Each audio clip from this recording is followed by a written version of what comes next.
Good evening, or afternoon, I should say, to everyone. I am very pleased to be here, and I welcome you to Seattle if you are not from the area. As I'm going to start, I want you to remember a number and hopefully take it to your heart.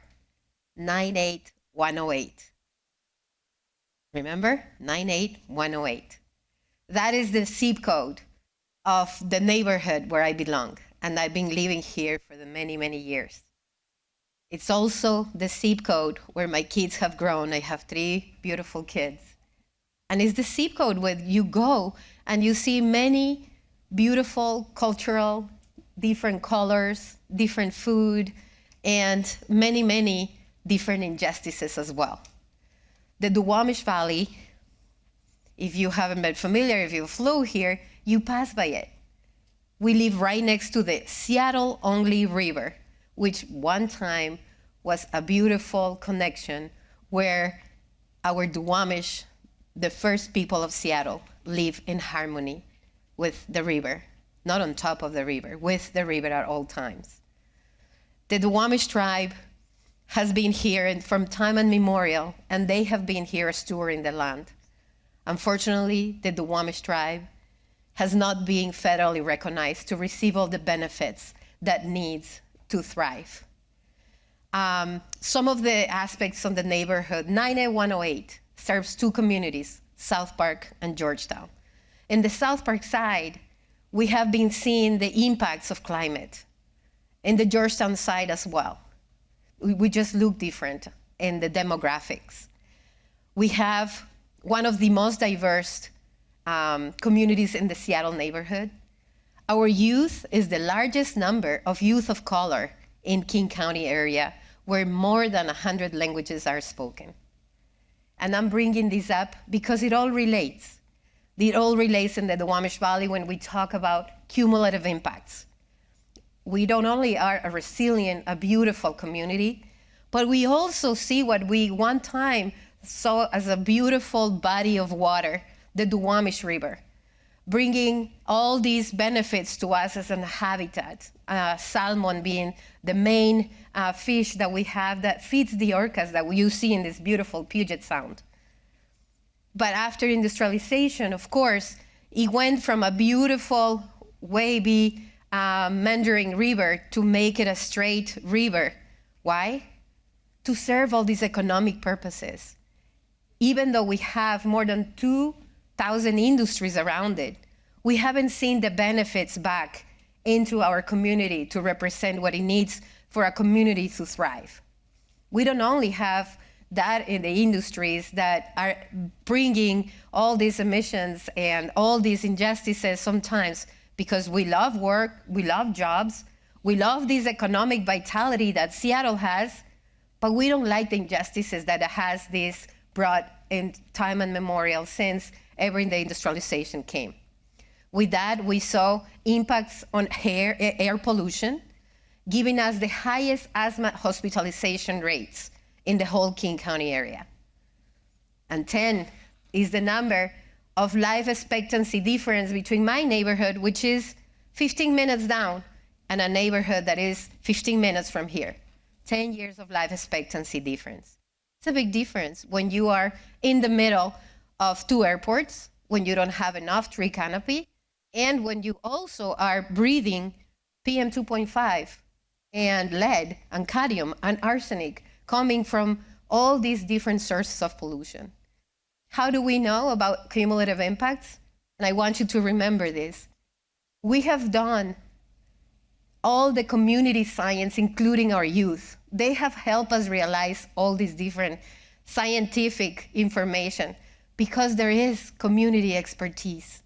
And that's what is very important when we talk about climate. And in this political climate, it is important that we remember giving the voice for those who are impacted. We know what the truth is. We know what we breathe. We know when we walk around what the impacts are. But we also wonder inside the house, what is happening? Am I doing the right thing? Advocating is one thing, living, growing your kids is the other one. But you also think, why?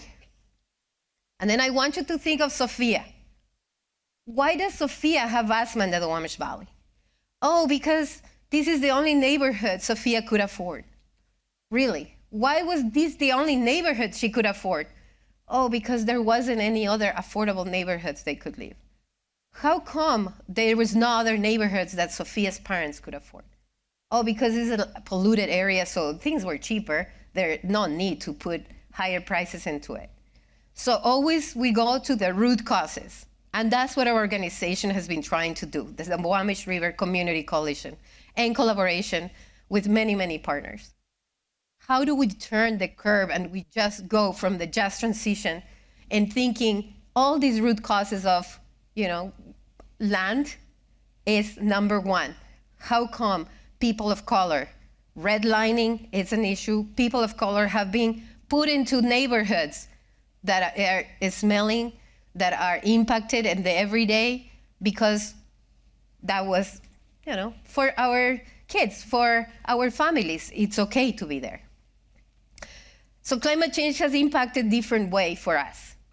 As I did talk a little bit of the injustices and impact, but we also live next to a river and this beautiful body of water that we all connect, that actually brought me 20 years ago to live in this neighborhood, was also getting mad. As we all know, climate is real. And what we were thinking it would happen in 20 years already happened 2 years ago. And we have homes full of poop. I'm not kidding. Sewer backup. Sea level rise was happening in my neighborhood. One day, and guess who was there to help us? Nobody. Our organization was the only one calling for the governments until they realized who is going to help who. There was no plans because we were thinking this would happen 15 years, we have time. No, there's no time. We already seen the impacts. We already seen the cumulative impacts of living in a flood zone, cumulative impacts of breathing all this air. We have seen cumulative impacts of being in the middle of 2 airports. So how are we going to do all this into a meaningful change? And we change the air quality, the rising temperatures, having a river is beautiful. Our youth always says, look, Miss Paulina, we can have a river here that is like a piece of chocolate that we can't eat because you're hot. Today is hot. Do you know how many times I would like our kids to be swimming in that river? But they can't because it has over 42 chemicals contaminated. But yes, the responsible parties, which are more than 200 responsible parties, including Port of Seattle, Boeing, and City of Seattle, are getting to something. It has just taken, when I started, which was 10 years ago, we used to say, in 20 years, we will have this river clean. Well, I've been advocating for this for 20 years, and I still say the same. Why does it change so much to actually uplift all the time and all the voices that we need in order to center the real change? So I refer a little bit to the cumulative impacts, which is very important when we're talking to communities and how root causes are need to.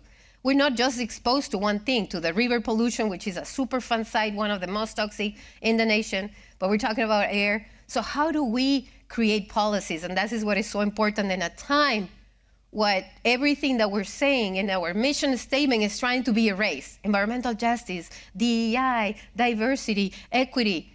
Yeah, language is important. And they're trying in this administration to erase what we are advocating for. And it's important that we recognize. But most important is to have this certainty to support communities like ours. Like I'm sure in your own neighborhood and your own communities, you can support and uplift for policy change, for investment. That's what we need. Invest in the youth, give them those jobs, invest in more education towards green economy, towards green jobs. That's what we are trying to do because we know this is the only thing. Who would save us? Ourselves. But we need the support, and we need the collective in order to do that. We need to break all these silos that we've been working like, oh, let's do environment, but not environmental justice. No. People at the center, that's what is going to bring the change, people at the center.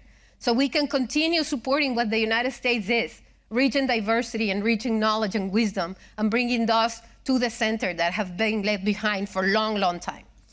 And then all we're going to be thriving, because once we are going to be thriving, we can make miracles and bring polluted areas into beautiful parks and be all together in the collective to protect us ourselves from environmental racism and have a good health equity for our communities that we belong.